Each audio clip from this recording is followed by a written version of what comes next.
At the start of the film, a farmhouse is shown. It was the nighttime in that farmhouse, and a bright light shines through. This gleaming light is nothing else than a magical creature. In the morning, when the farmer sees his farm has been ruined by someone. As a result, the owner rags because everything happened as a result of that light. The farm owner calls his 3 sons and instructs them to guard the farm. Here we observe the owner's youngest son, John, who is regarded as an idol by all. His older brothers benefit from his kindness. John's brothers ask him to guard the farm alone. John agrees and prepares to guard the farm on his own. John hears a strange voice while sitting alone on the farm. A white horse stood behind him when he turned around and looked back.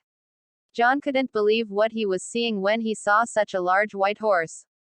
He now tries to grab the horse by tying a rope to it. That horse begins to run, but John maintains a firm grip on the ropes. This is why John is being moved with that horse. The horse becomes unbalanced and falls into a swamp as it moves forward. John helps the horse in getting out of the swamp. Meanwhile, John realizes the horse's eyes are filled with tears. John feels terrible and promises that he will never come near this farmhouse again. The horse thanks John and departs. When John returns home, he hears a sound again from his farm. When John goes there to check, he is shocked to see 2 horses chained there. Before he can understand anything else, a voice tells John that this is a gift for him. When John turns around and looks back, he sees a tiny horse named Foal. In fact, Foal was the son of the horse that John had saved the night before. Foal informs John that my mother is really happy with you. That is why she has sent you a gift. John feels happy after hearing this. John, on the other hand, hears his father's voice. John comes out and tries to keep his father outside, preventing him from entering. Following his father's departure, John sits on Foal. Foal runs quickly, and John is shocked by his speed. Foal whistles as he reaches a point, and 2 horses come from the stable after hearing his whistle. John thinks he will sell these horses at the market. When John takes these horses to the market, people are shocked by their beauty. No one has ever seen such splendid horses like this. Many people talk about buying these horses from John. Foal also advises John to sell the horses to the older man. John, on the other hand, wants to sell these horses to the king. When the king arrives, he is fascinated with the horses, but his minister believes they are stolen horses. The king takes advantage of this and takes John's 2 horses without payment. When John talks about the money, he remains silent and leaves. John is scolded by Foal, who says, "I've already told you to sell these horses to that old man." When Foal notices him sad, he whistles again, and the horses come back to him. The king's carriage tips over due to these 2 horses. They are thrown into the flour sack. King grows ragged, but he can't say anything because of the chamber. And asks John to set money for these horses. John sets high price for the horses, forcing the king's people to advise that he employ John for his work. Because if John lived here, the king would take revenge for his insult. John accepts the king's offer and begins working for him. Now the king's assistant advises him to call a phoenix bird by John, which was a firebird and difficult to bring. According to king's assistant, calling the bird is difficult, and John would never be able to do it. In the meanwhile, you would sentence him to death. King praises his assistant's idea and tells John about it. John also gets ready. When Foal learns of this, he warns John that it will be dangerous. Whoever did this or went in search of that bird never returned. John did not take a step back because he had accepted the challenge. Now, Foal, too, intends to help John, which is why he leads him into the forest. He shows him a dream nut and tells him that these are the Firebird's special nuts. And the bird enjoys them, but these are the nuts that, when eaten, cause the bird to fall asleep quickly. We were able to quickly capture the bird later on, and they reach the area where it lived. Firebirds live underground, according to Foal, and they throw some nuts on the floor. They wait for the bird to come later, and when it smells the nuts, it comes out from the ground. The bird eats the nuts and faints shortly afterward. As John tries to capture the Firebird, it rises to its feet and begins chasing him. As he rushes to catch John and Foal, the entire island catches fire. That Firebird has captured Foal and John throws the last nut places in front of him. When the Firebird eats that nut, he faints. When he wakes up the next morning, he considered himself chained by them. When John sees that Firebird, he sees tears in his eyes, which makes him feel pretty bad for him. As a result, he frees the Firebird. The bird flies away by opening his feathers as he releases. While on his way out, he gives one of his feathers to John, which was glowing from the heat.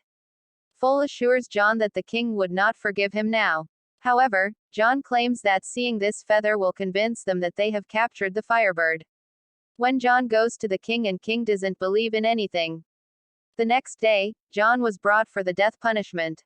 John displays the feather, but it is no longer shining, and the king orders to kill John. As the king orders his death sentence, the Firebird appears. Everyone is shocked after seeing him, and they all believe in John. As a result, the king must withdraw his death sentence. Additionally, the king gives promotion to John. This rags the king even more, so he asks his minister to devise a new plan. After much thought, the minister suggests that we send John to bring a mountain princess. Firstly, John wouldn't succeed, and if he does, it is still in your favor.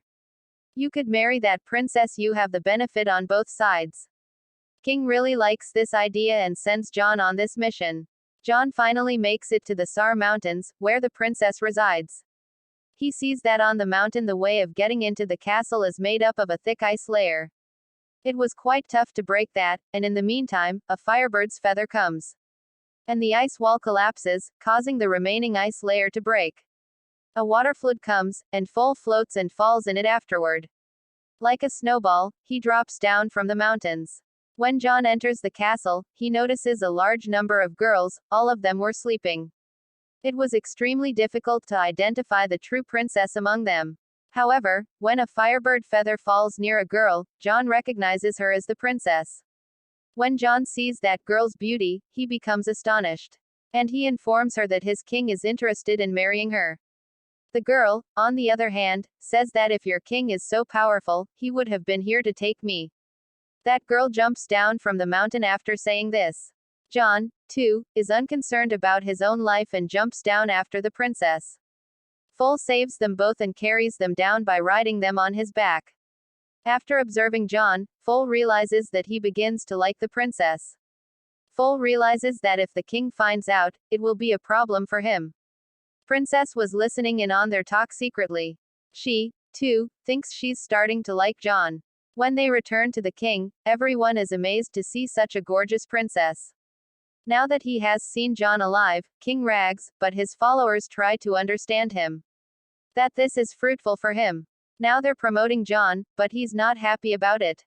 He was worried about the princess, so he went to see her secretly. Before he can tell the princess anything, the king's people arrive and take her away. The king proposes the princess. She sets a condition to marry him. If he could bring the ring that belonged to her grandmother to the princess. That ring was lost in the sea. She will not marry until she receives the ring. Following this, King grows anxious, and John arrives. As he stands there, the king shoots him. Foal is asked about the ring by John, but he replies he doesn't know anything about it.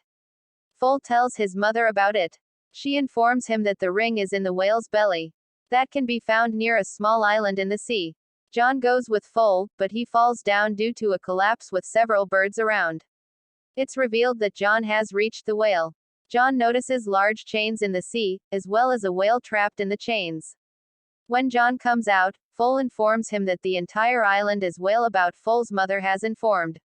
John asks of the whale as to who has done this to him. The whale says that I have eaten some ships by accident.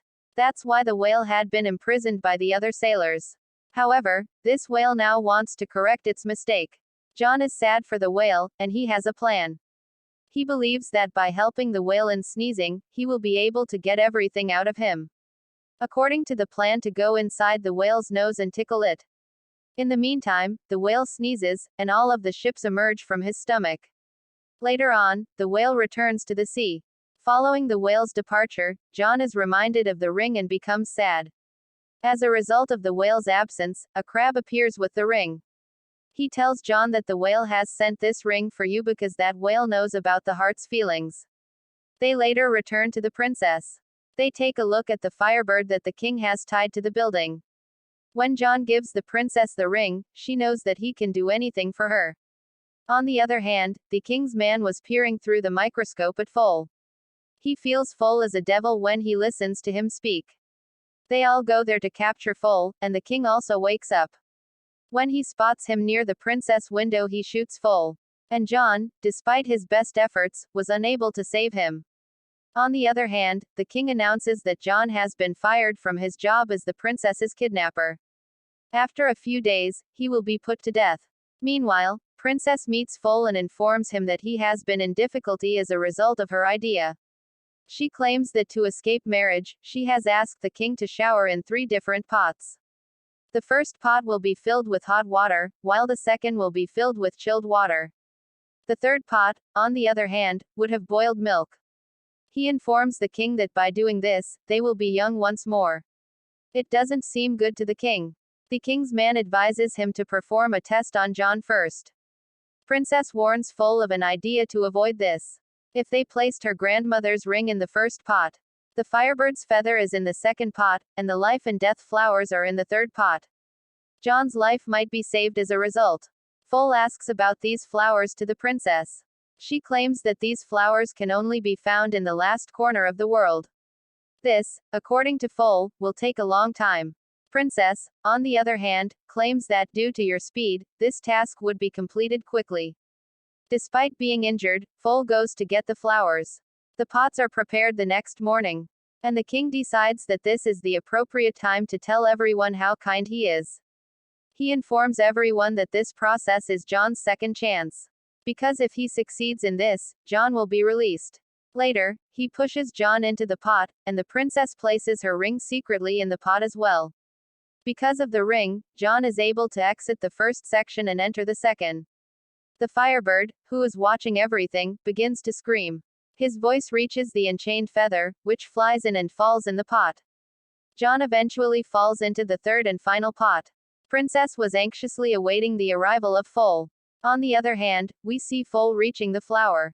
Before picking the bloom, Foal realizes that whoever does so will die. Regardless, he plucks the blossom.